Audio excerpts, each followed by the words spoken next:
Very good, thank you. Okay, so this is the first roundtable of this webinar for the GIFT and MAESHA project. It focuses on the use cases of grid flexibility for the decarbonisation of islands. So the aim of this webinar is to focus on these two projects, which are very similar because they are offering grid flexibility in an island context.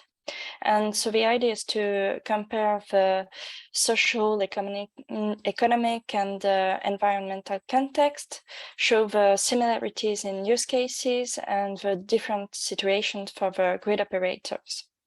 So I'd like now the two coordinators of the project to present their project. Igor, if you can. Yes, okay, thank you, Dun. Let me say that the GIFT project now is exactly 1 year to be finished. So starting in January 2019, and it will be finished in June next year. Just sorry. The aim of the project. Okay, just a second. Yeah, it's just I cannot find the mute. Is it?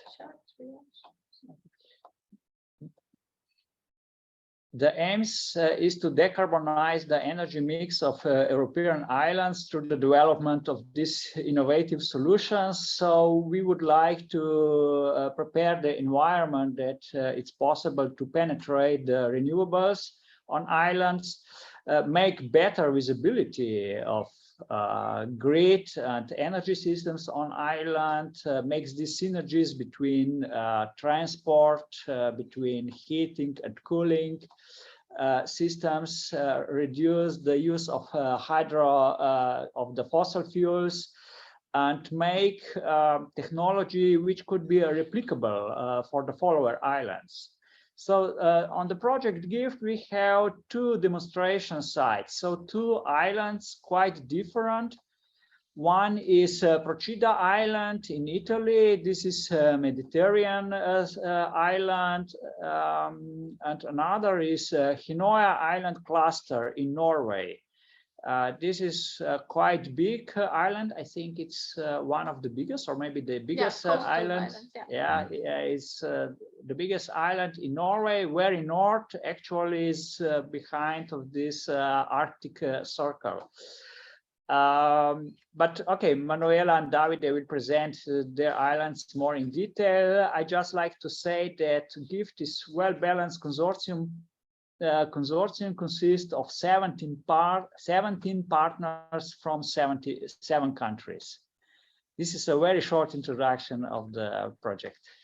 Thank you, Igor. Now, Boris, can you present for MAESHA? Yeah, so my name is Boris Heinz, and I'm presenting the MAESHA project, for which I would take up the word that Igor just mentioned, decarbonization of the islands, because this is also at the center of our project. We have different topics that you can see on the slide. It concerns the large-scale implementation of renewable energy systems as a path to decarbonize, and to do so and to integrate the flexibility that goes hand in hand with sun and wind fluctuations, a smart platform aggregating flexibility services to make this possible. In the project, we also want to see how synergies can be created between various energy vectors. Energy vectors we call the different forms of energy, for example, electricity, heat, cooling, liquid, for example, in transport. Very central in the project is the local community approach, which makes it a bottom-up approach to see how the population,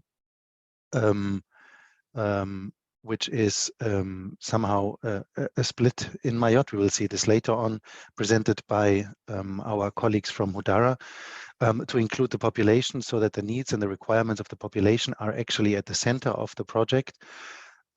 We look at tailored energy markets and regulatory frameworks. for the other part, which is the business and the company part, we have the energy supplier of Mayotte in the project, and also the demonstration of the solution in a sense for replicability in other contracts is a part of it. Our project is a bit younger. We are 1.5 years old and still have 2.5 years to go. We have 12 work packages, 21 partners from 9 countries. And the project MAESHA takes place on Mayotte, which is a small island in the Indian Ocean right next to Madagascar. Thank you. Okay, so I'd like now to go to the presentation of the organization, but first I see we have a hand raised in the chat. For a question, I'd like to wait for the end of the presentation, but you can still write them in the chat and we will address them at the end of the webinar. So thank you.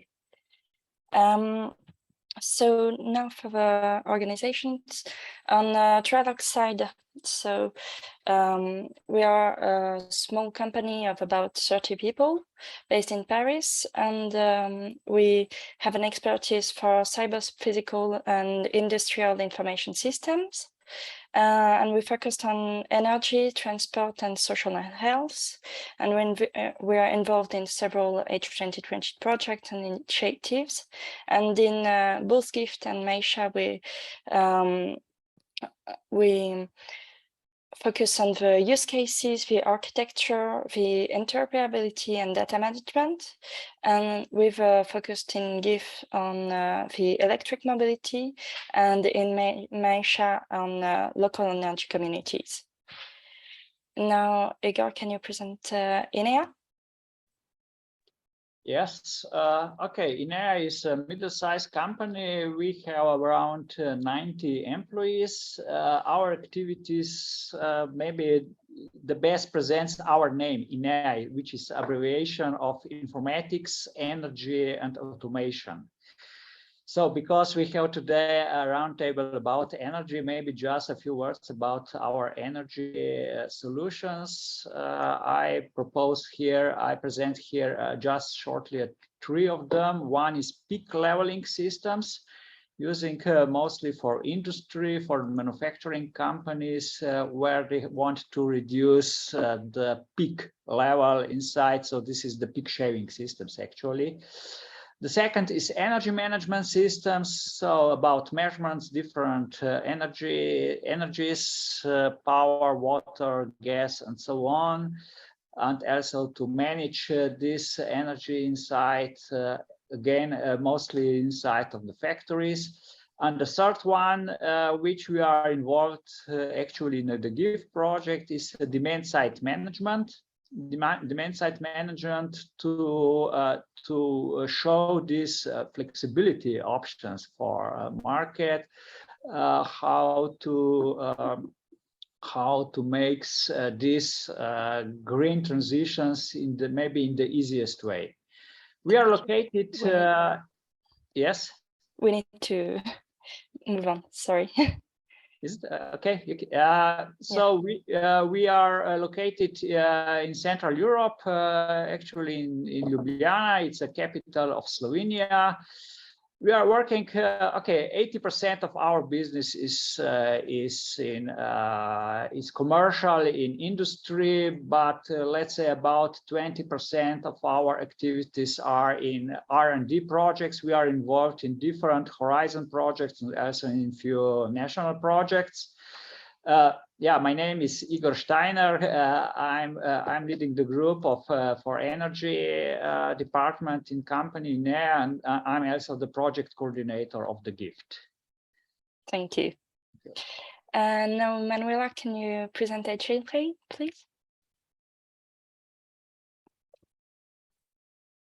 Yeah, I'm with Igor, so if Igor muted, can you hear me? Thank you. Yes. Maybe you just switch just put a computer so I can say hi to people.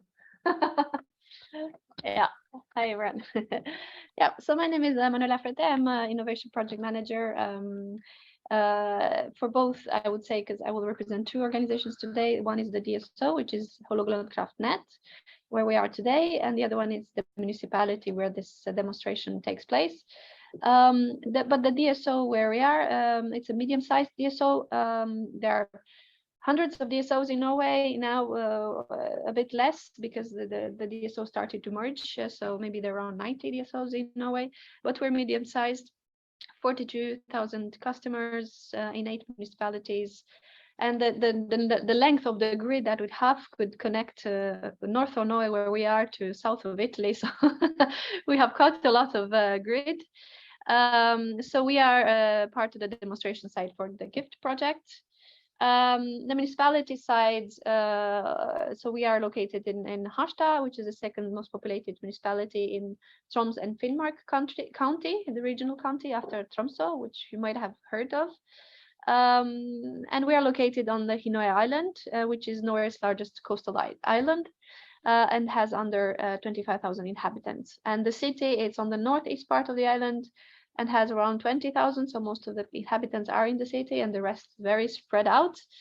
And it's the third largest in northern Norway by population. So I will show the map later on to show exactly where we are. Thank you very much, Manuela. Now we have the Procida municipality. Davide, can you? Hello, everybody. Thank you again for the invitation. My name is Davide Pozzella, and I work on the behalf of Procida municipality as GIFT technical manager. Let's say that the municipality of Procida covered the whole island, which is a smallest one located in the Gulf of Naples in the southern of Italy. And the island represents in this project the demonstration site where all the innovative solution will be deployed and demonstrated. The municipality actually is involved in different projects focusing on different spheres, by starting from the green energy environment and the green energy transition, by arriving till the sphere of the culture, the tourism, and so on. Regarding this, the island indeed has been awarded with the title of Italian Capital of Culture for the 2022, or this year, I mean. Okay. Thank you. Now on MAESHA side, Boris, can you present TUB? Yeah, Technische University Berlin is a public research university in Berlin. We are part of these 9 universities in Germany that are technical universities, and on the larger side, from the numbers, we have one of the highest populations of international students in Germany, of around 27%, and we are part of this University of Excellence club that receives additional funding among German universities, meaning that the research is very high quality and up to date. And in this university, we are the Department of Community Energy and Adaptation to Climate Change, and together with my team, we coordinate MAESHA. In community energy and adaptation to climate change, we deal, as the name says, with communities, remote and displacement communities, and sustainable energy solutions in order to improve well-being, social, economic, and environmental aspects, at the same time under the effects of climate change, and for that reason, adaptation to climate change. We teach in the fields of sustainable energy approaches in remote and displacement settings in the global south mainly, and our research focuses on areas of community energy and adaptation to climate change. Right now, we work with the European Commission for this MAESHA project under the Horizon 2020 program. We are coordinating another project under the Green Deal, which is called Energica. And currently, we also do baseline assessments in certain countries of the Global South with UNHCR together. Thank you. Now, Hudara, Anna, can you present this? Yes, hello everyone, also from my side. My name is Anna Siegert. I'm the project manager for the MAESHA project. from Hudara side. And Hudara is an independent and impartial organization working where people's lives are impacted by poverty, conflicts, and climate change. We are based in Berlin, and we are involved in various different projects, supporting communities in reaching a sustainable and peaceful way of functioning, mainly through mental health and psychosocial support, but also through social cohesion and community-based adaptation and mitigation to climate change. And Hudara's role in the MAESHA project is to ensure a community-based approach. So this means that we involve and activate local communities for better ownership and acceptance of the energy transition. And you'll hear later a bit more what that exactly means. Thank you. Now on EDM side, it is the distribution system operator of Mayotte in the MAESHA project. Unfortunately, they weren't able to join this webinar, so Boris from TUB will be presenting their use case. Thank you. And finally, we have Centrica on MAESHA side. Alexei? Yeah, hello everyone. Thank you. Hello everyone, my name is Alexey Mashlakov. I'm innovation specialist at Centrica Business Solution. We are a flexibility aggregator, formerly known as a Restore. We are based mainly in Antwerpen, but also have the offices around the world. The core activities of our company is provision road-to-market optimization for our customers, which could be the residential, industrial devices, batteries, CHPs, as well as other resources. At Centrica, we are proud of our automated virtual power plant, which is enabled by one of the industry-leading software platform called FlexPond. The FlexPond manages a portfolio of more than 3.8 gigawatt of flexible assets across UK, Europe, and North America. Besides that, we also have experience on the market design for microgrids, so local energy markets, and we carry out R&D projects regarding the virtual power plant solution for grid supports and energy markets. Within the MAESHA project, we participate in several packages. The main focus on packages 4 and 5, where we design the balancing flexibility market framework and balancing products for geographical islands, and on work package 5, where we contribute to the development of aggregate flexibility services from renewable sources and residential resources. Thank you. Thank you all for presenting your organizations.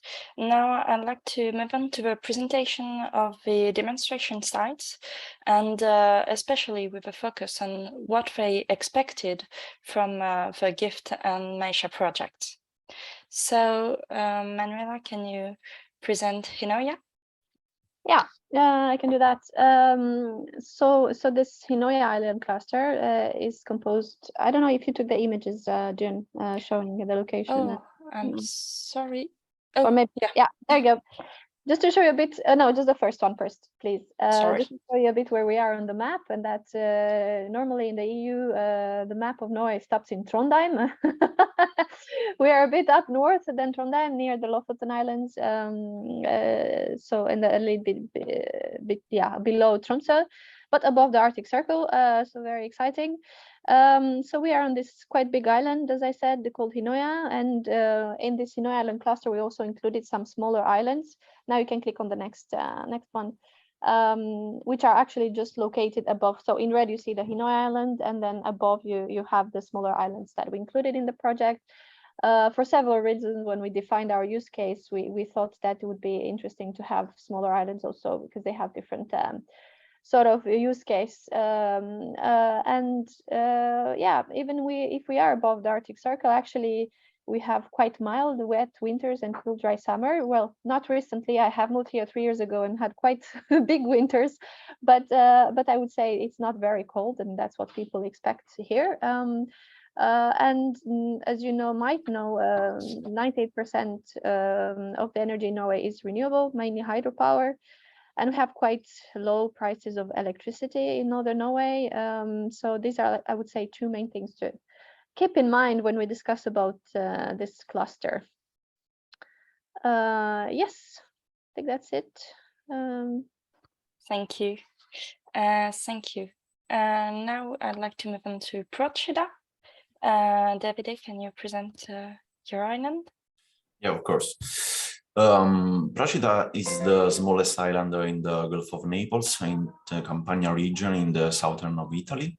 It has a surface of around 4 square kilometers and a population of 10,000 of inhabitants. This view represents one of the most iconic landscape of the island. In general, the island economy is based on an old usage for the maritime sector and, as you can imagine, by the tourism activities. Instead, in terms of electricity supply, the island is connected by a submarine cable to the mainland, and it is only from this source that electricity reaches the island. Regarding the renewable energy sources, the common technology used is the photovoltaic plant. And even though they are experiencing an important growth in the last years, a great potential is still to be exploited.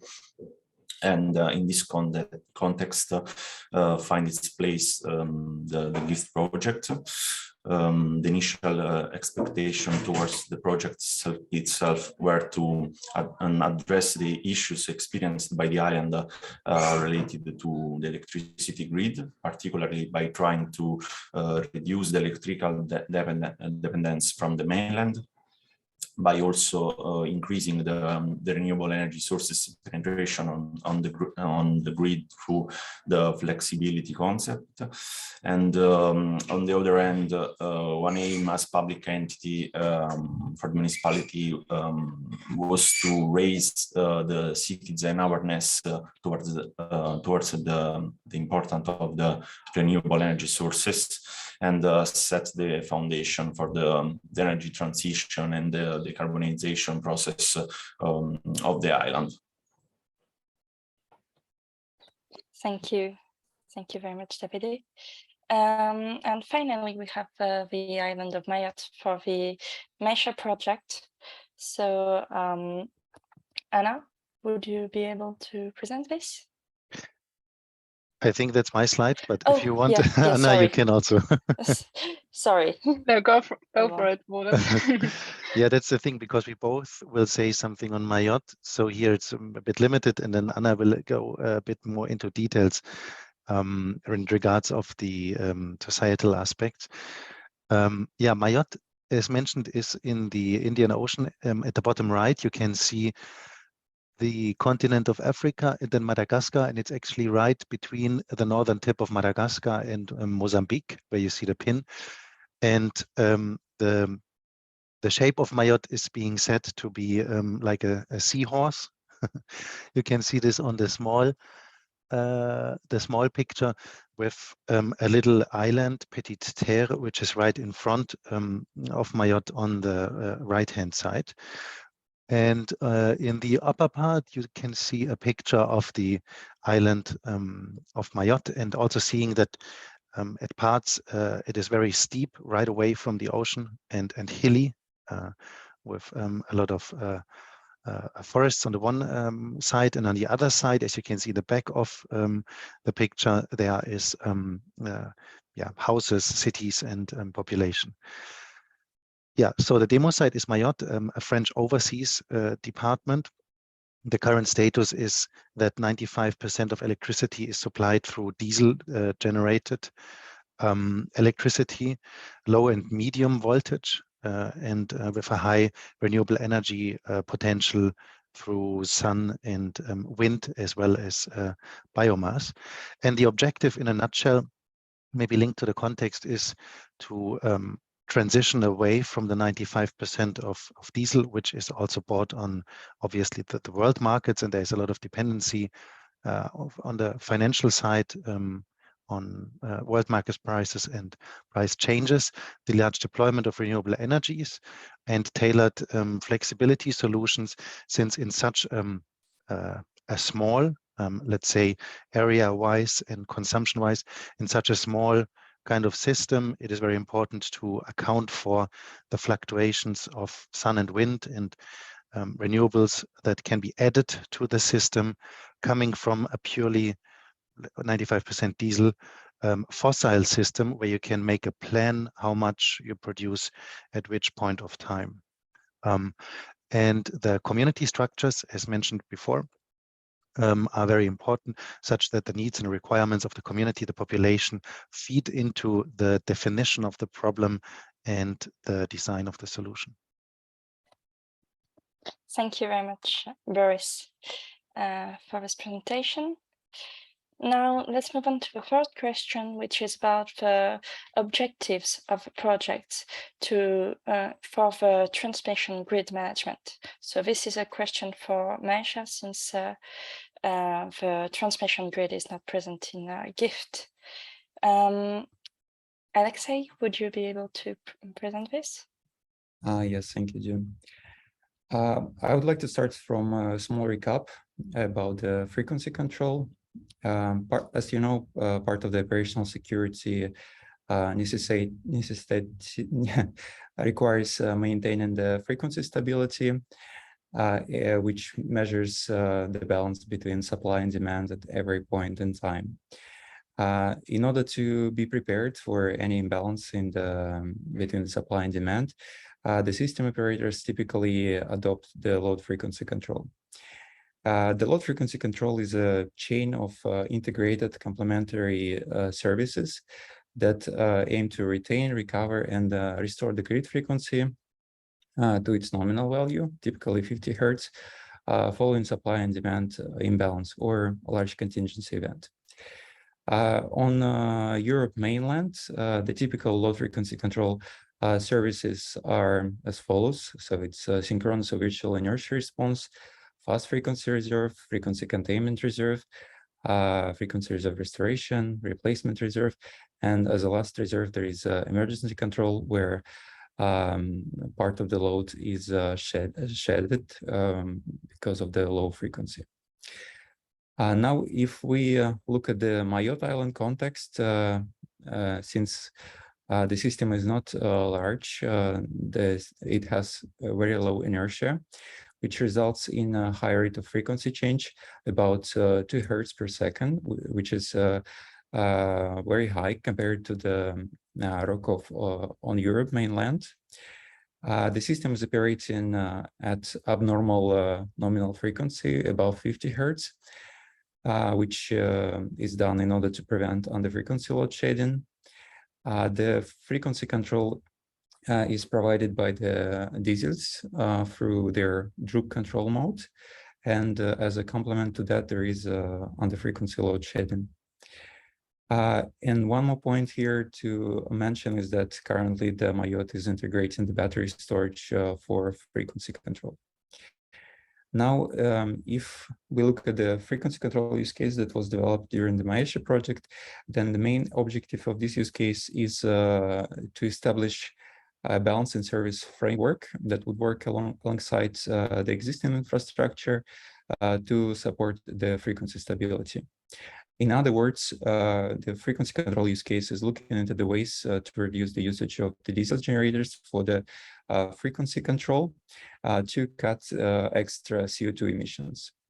And this is done by acquiring new flexibility providers, such as virtual power plants from solars, or virtual power plants from residential assets, such as air conditioning, also acquiring the EV charging points, as well as large-scale batteries, and so on. The integration of these resources into the frequency control is done through the flexibility management and trading platform that interconnects the SCADA system of the EDM and management platforms of new flexibility providers.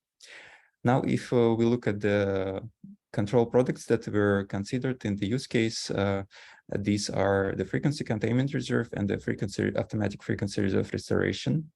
Nowadays, we are also integrating the fast frequency reserve in the frequency control stack. And the use case itself covers the whole process of frequency control procurement, starting from the pre-qualification of the assets and ending with the settlement process for flexibility remuneration. Besides that, currently we are developing more tailored product requirements to the frequency control services and corresponding market design. Thank you very much, Alexei. Now, on the second types of use cases, they are focused towards the distribution grid management, and this is present in both projects. So first, Manuela, would you be able to present this for the GIFT project? Yes, sure. So I presented to you a bit the island and like how much grid we have in Norway. But I would say the grid is rather stable, except during peak hours, during winter time, where we have some congestion and voltage issues that can happen. I would say, especially in the smaller islands that I show you on the map, where they depend on submarine cable. Oh, and I think I want to say something else, but I stopped at end. And flexibility is investigated as a solution to shave those peaks and avoid building new grid to solve this congestion and voltage issues. So it's also a solution for us to support the electrification of the society, which is rather high in Norway, both on land and on sea. So I think, as Björn, you said, like 90%, or someone said 90% of the cars that were sold last year were electric in Norway. There are a lot of incentives and a lot of chargers being installed, and the same will go on the sea with boats, electric boats or hybrid boats. So as a grid, we expect to have more of those issues coming in the next year. But let's say at the moment, the stage where we are with electrification, most of the issues are really during winter, where it's dark most of the time between December and mid-January. And a lot of more electricity is being used. So as I said, flexibility, it's one of the tools we are investigating to avoid building grid to support these congestion issues. Thank you very much, Manuela. Now the second use case is from MAESHA. Marjolaine, would you be able? Thank you. I'm going to present this use case. So unfortunately, EDM is not able to join today. So maybe to briefly present myself, because I didn't get the chance yet. I'm Marjolaine and I'm working at Trialog, and I'm the colleague of Thun working on MAESHA side. So basically, from our discussion with the system operators there, we realized that on the low voltage level grid, EDM has really low visibility and do not really know how the voltage profile looks like. But they have some customers who are located at the end of the long feeders, so most of the time in the south, who cannot use their induction cookers because of low voltage level. So that is an issue, and so they wanted to see how the MAESHA project could help this problem. And we decided to implement some voltage control services. So basically, as we have low visibility on the grid, we will try to implement a static option and to keep the voltages within safety bands. And so the static option, meaning that we won't use like a proper flexibility market, but we will try to use reactive power control to connect it with a static voltage rockers, so that new assets such as the batteries or photovoltaic units could also take part in voltage control services. So I'm sorry here, I'm not the expert, but if you have any questions, we can still forward it to EDM. Thank you very much, Marjolaine, for stepping in. Now, the last type of use cases we wanted to discuss was towards the citizens and the energy communities. So this again is done in both projects. First of all, Anna, would you be able to present this for MAESHA? Yes, sure. So I'll start a bit with a context setting, because for the MAESHA project and on my yacht, energy access is one of the main objectives. So despite officially being part of the European Union, there are big socio-economic differences from Mayotte compared to mainland Europe. About 3/4 of people in Mayotte live below the poverty line. So the island is extremely poor, but it is also the most prosperous region among its neighbors. So that's why it is estimated that around half of Mayotte's 500,000 residents do not hold a valid legal status. One of the main problems in Mayotte is that there's a lack of reliable and affordable access to electricity.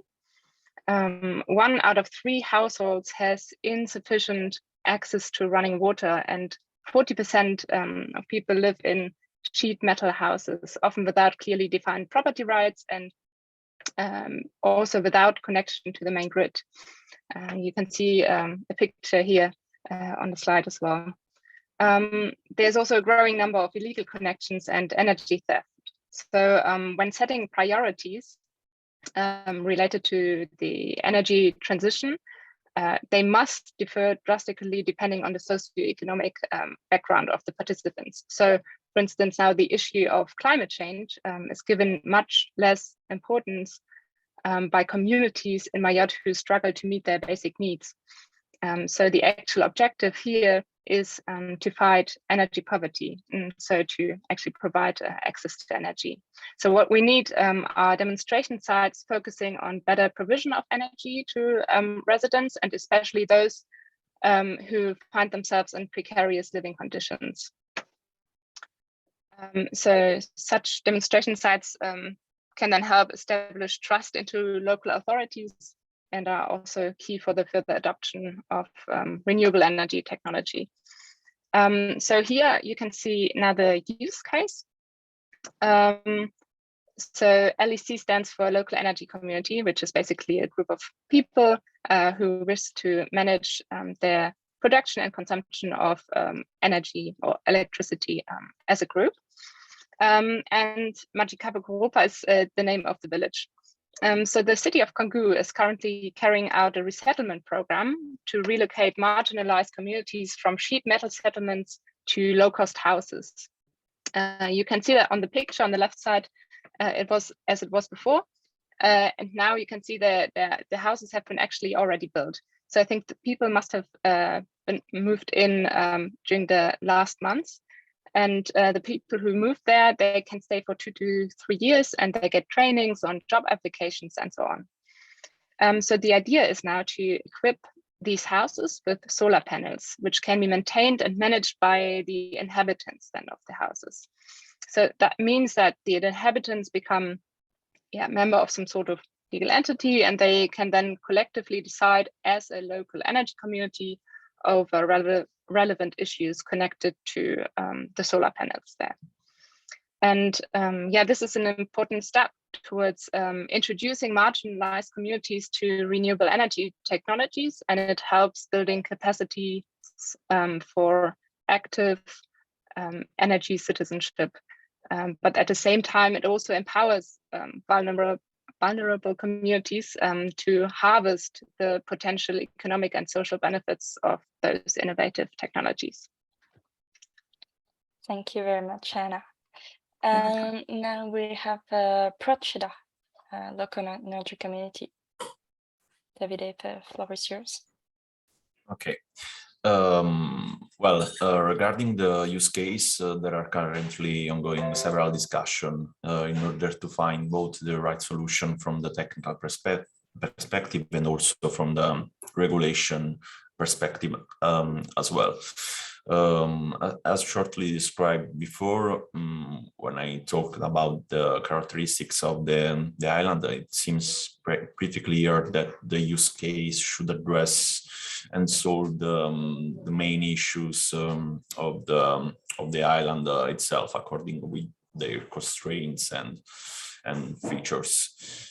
In this sense, the reduction of the dependency from the mainland in terms of electricity supply by improving the efficiency of the grid itself as well is one of the key points that could be achieved. That means avoid or trying to at least reduce the congestions and blackouts that the island experiences, particularly during the summertime, due to the increase of population because of the tourism activities and the level of the infrastructures of the island themselves.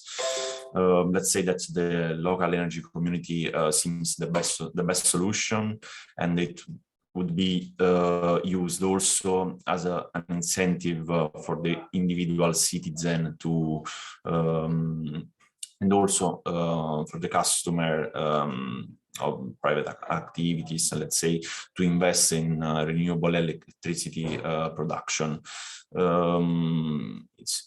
It is worthy to mention here that after the first wave of the COVID crisis, the Italian government set foreseen some funds in order to get implementation of photovoltaic plants and to make energy efficiency interventions on the building. Indeed, currently almost 400 of kilowatt of photovoltaic plants are installed around all the island, but as said before, a great potential is still to be exploited. And on the other hand, it is only a question of regulation in Italy, because it is a very talked about topic that one related to the energy community in Italy. Indeed the state completes the reception process of the community directive on the spread of the renewable known as RED 2 recently. So let's say that is a topic, an ongoing topic and under discussion. Thank you very much, Davide. And finally, a quick word from Manuela on why we don't have an energy community in Norway. Yes, I think at the beginning you excluded us from this, and I said, wait, there are learnings from our side, and I think we are quite different from other countries and other islands because we have so much renewable already, and because the electricity is cheap. It was challenging to get people on board as prosumers. And when I say prosumers in Norway, those who are in the GIFT project are not producing any energy through solar panel or things like that. They're mainly doing that through demand response and postponing some of their activities to give flexibility to the grid. That's the type of prosumers we have here. But in the end, did we manage to get a community? No, no, and there are little communities. It's just starting in Norway. We started also in northern Norway to talk about solar panels. It took a while, but it's because of the situation. Now we have daylight all the time, and in winter it's no daylight. So now that you combine solar panels with storage, for example, with batteries, becomes more interesting for us to have solar panels, and the business model becomes more interesting. So these were all learnings through GIFT projects when we try to recruit prosumers.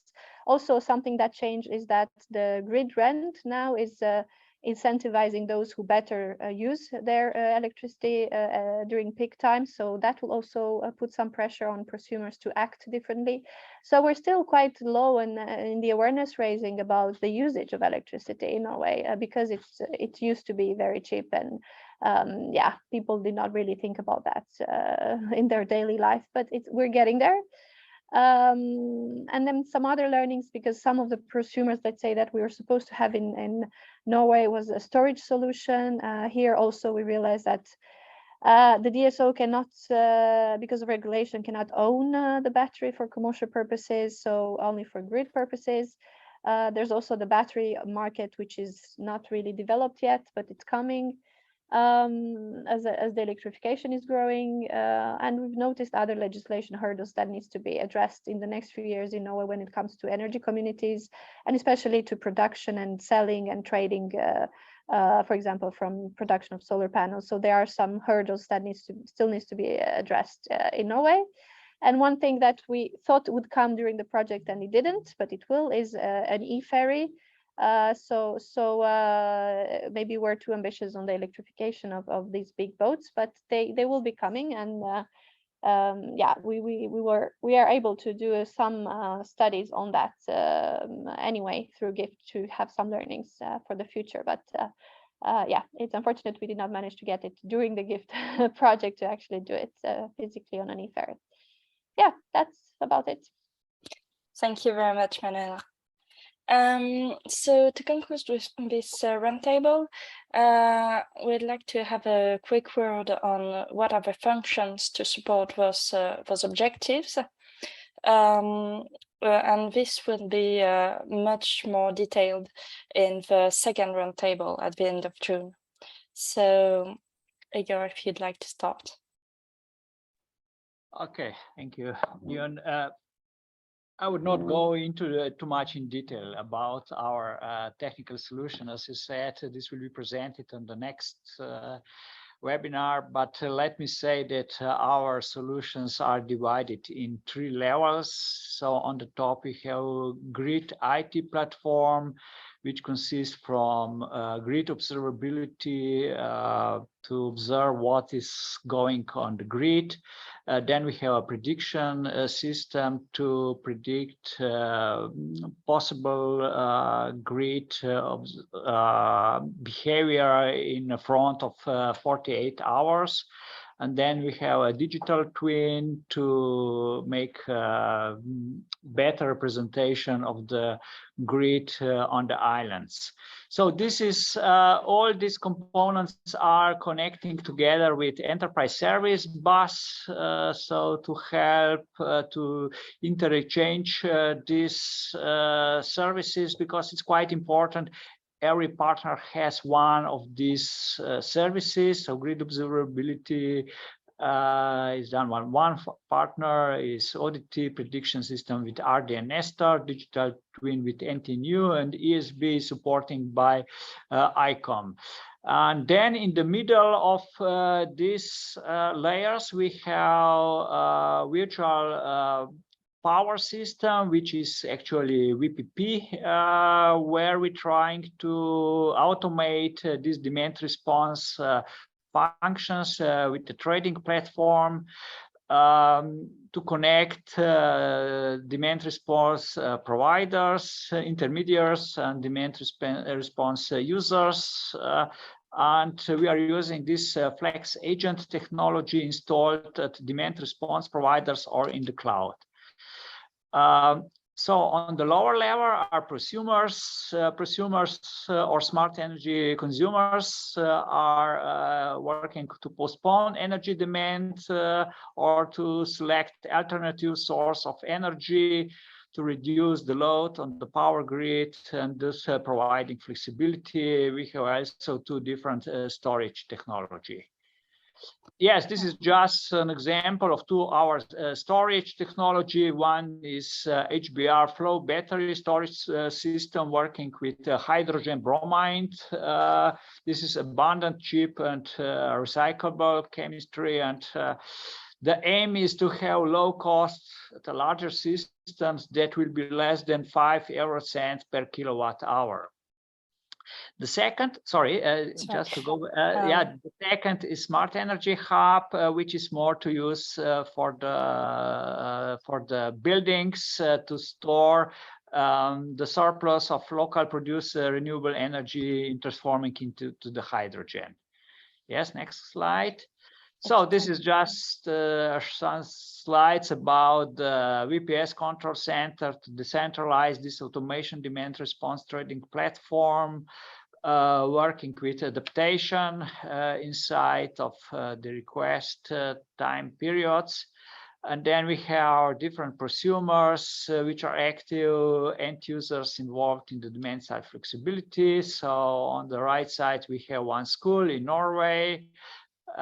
It's a public, we have different public buildings in the projects. We have wholesalers with cooling. Igor, I have to cut you so that we have a little time for questions. Sorry. Okay, sorry.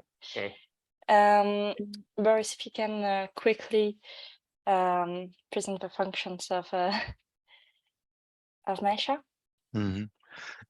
Yeah, since we are not that far away, than GIFT, we are still very young, and the implementation packages are just starting their work and preparations. This is the overall aim of the project. On this slide, if you click once more, then there should be also the right-hand side. Probably this is also well known, so I can only quickly go over it. Like, there's a high dependency on the fossil fuels from the world markets, and this is very difficult if prices change and the whole island depends on it. So that's actually a high financial vulnerability that translates down to many other things.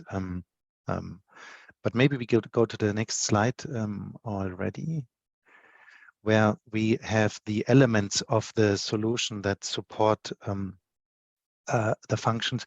In the middle, from bottom up, we see that there is a user-centered approach.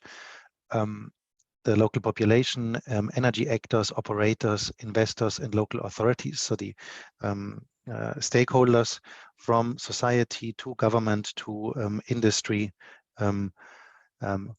will be considered and feed into the energy modeling, which has already been concluded. So this is like an energy plan model, how everything in the economy, jobs, the GDP and so on changes if more renewable energies come in. That then communicates with the flexibility management and trading platform, or feeds in the results, which is the heart of the project, the flexibility actually to be provided to the system.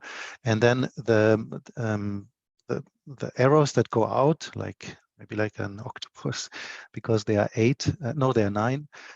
These are the elements that are tested or included in the project. And if you go from the bottom left, virtual power plant to community self-consumption and demand-side management, industrial energy management, residential energy and flexibility services, smart charging, vehicle-to-grid, hybridization of PV production and EV charging, virtual inertia, and battery storage, as well as power to hydrogen in a pioneering study. So these are elements of the solution that are being assessed on and researched right now, and will be implemented and tested over the next years. And on the last slide, these are expected impacts of these functions or the project in the end. But I can see that the time is already over, so I assume. Yeah.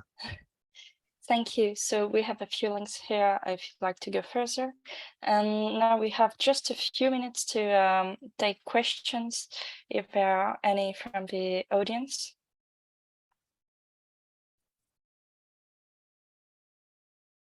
Maybe in the chat. I see a question to MAESHA. Is there a view of what battery size would be needed in megawatt or megawatt hours? And how would there be any space available to host a larger utility scale battery on the island? So I think this would be for Boris, maybe. I'm not sure. I think Marjolaine was involved in this, right? Marjolaine, would you have an answer? Yes, to be honest, I won't be able to answer completely this question. So at the moment, there is 2 batteries that are under integration in the island, and they will operate over the course of the year. So one for frequency and voltage control and one for peak load reduction. That's one of our major studies that we need to conduct, because of course we need to have a batteries that could complete the needs of EDM but not overlap the 2 other batteries. And regarding the space, I don't exactly know, but yeah, of course it's a major problem here, because if I remember, EDM mentions that there is little space available for new installations. Yeah. Sorry to not be able to answer more. Thank you, Marjolaine. Any other questions? I don't see any in the chat or in the Q&A. And Wow. just maybe, Yeah. because I received the question myself, just to make sure, I said that there is a population in Mayotte, from the population, about half of the residents do not hold a valid legal status. So the official population in Mayotte, I think it's about 270,000 people. And it is estimated that an additional 250,000 people on the island are not registered. So they are then considered as illegal, just to make sure. Thank you. I see another question again on the storage in MAESHA. Europe is asking, is there a need for or projection for longer duration storage as a contrast to frequency control? So I guess I will be the one to answer. So they have really low seasonality in Mayotte, so it wasn't such a need for a longer duration storage. Yeah. Thank you. Well, I don't see any more questions, and anyway, we are at the end of our time. So, Jean, if yeah. I may interrupt you, there is Yes, just sure. one last question from Vladimir. Yeah, he's asking because there is a difference in the size of the population. In Mayotte, it's around 300,000, and the island and gifts are much smaller, around 10,000. And he's asking, how does it impact the tools and the services that are designed in the projects? Oh, yes. Maybe Igor from GIFT or Boris from MAESHA? So if I understand, the question was about the number of the population on the islands, how this influence. I think that the number of population has not such a big impact. I think it's more important what kind of consumers are, because we see it's a big differences between the consumption in Norway or in Procida, yes, especially in winter time, because we see here in Norway at least public building. Yesterday we visit one of the school, has very powerful electrical heaters, then almost 300 kilowatts heaters. But on Procida, they have some small heaters, maybe just a few kilowatts, yes, there. And yes, it's a big difference what kind of climate is there, is there any industry, do you have a very strong tourist period in the summertime, and so on. So really it's a lot of different factors. Maybe the number of the population is not the most important one. Yes. Thank you, Igor. Well, I think we need to stop now because of the time. Thank you everyone for coming and for participating, and we will be making the recording available as well as the presentations. Thank you everyone, and have a good day. Thank you. Thank you. Thank you. Bye-bye.